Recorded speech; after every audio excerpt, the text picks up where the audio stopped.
వరలక్ష్మి అండి. మేము హైదరాబాద్లో ఉంటాము. లాస్ట్ టైం మా బాబు బర్త్డేకి ఇక్కడికి వచ్చాము. అప్పుడు ఇంత డెవలపింగ్ లేకుండే. ఈసారి ఇంకా చాలా డెవలపింగ్. 8 years బ్యాక్ వచ్చాము. ఇక్కడే పిల్లలకు అన్నం పెట్టడాలు అలాంటివన్నీ కొన్ని కార్యక్రమాలు చేసి వెళ్ళాము. అప్పటికి ఇప్పటికి చాలా చాలా డెవలప్ అయిందండి. ఇక్కడ చాలా మంచి కార్యక్రమం చేపడుతున్నారు మీరందరూ కూడా.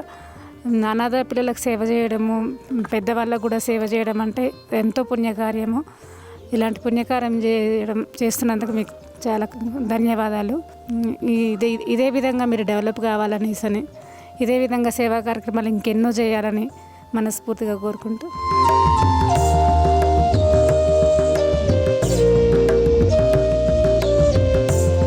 అమ్మా నాన్న అనాథాశ్రమంలోని అభాగ్యుల ఆకలి తీర్చేందుకు మానవతామూర్తుల అన్నదాతల సహాయాన్ని కోరుతున్నాము. ఈ రక్షణాలయంలో జీవిస్తున్న నిర్భాగ్యులకు 3 పూటలా అన్నదానం చేసేందుకు నిత్యావసర వంట సామగ్రి నిల్వలు సరిపోక ఇబ్బంది అవుతోంది.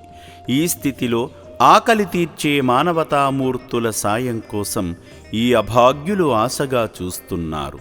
దయగల దాతలారా, వీళ్ళు మీ బిడ్డలే అనుకుని నిత్యావసర వంట సరుకులను అందిస్తే వాళ్ళ ఆకలి తీరడం ద్వారా ఆ పుణ్యమంతా మీకే దక్కుతుంది.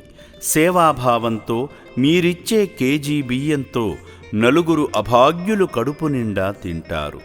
3 పూటల 1800 మంది ఆకలి తీర్చాలంటే ఎంత కష్టమో ఒక్కసారి ఆలోచించండి.